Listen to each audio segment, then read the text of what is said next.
Welcome to Grammar School. This video focuses on two key parts of speech, articles and countability.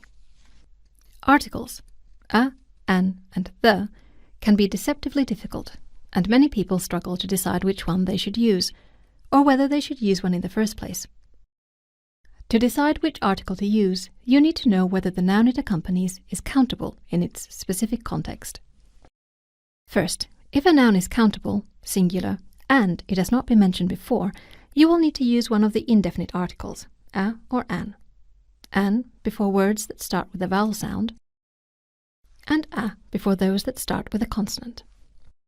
If the noun is already familiar, use the definite article the. You can also use a possessive pronoun or relative pronoun instead of the article. If the noun is in the plural and unfamiliar or general, don't use an article at all. If it is familiar or specific, use the.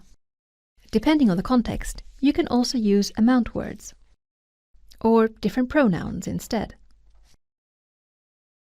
If you're talking about a concept, collection, substance, or indivisible mass, the noun is uncountable and only exists in the singular form.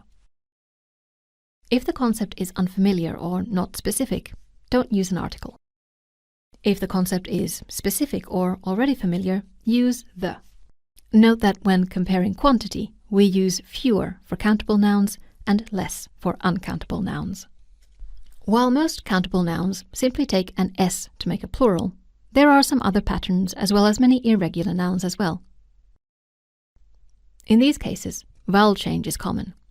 E's are also added to some words to make the pronunciation of the plural easier, and consonant can also change for the same reason. Sometimes the plural is identical to the singular, and some words only ever appear in the plural. English also has a range of collective nouns, or words that indicate a very specific group, particularly of different animals. In academic writing in particular, you will come across words that have been borrowed from Latin or Greek, and these words typically follow the grammatical rules of the source languages. Data is originally the plural of datum, but you will see it used as both a plural and a singular, depending on whether the writer conceptualizes their information as individual points or a set of information. Many Latin and Greek plural forms are disappearing in English, and anglicized plurals are becoming increasingly common. Countability and familiarity determine the appropriate article to use in each context. You can refer to the survival guide for a handy flowchart on how to use different articles. Thank you for watching, and keep an eye out for more grammar school videos.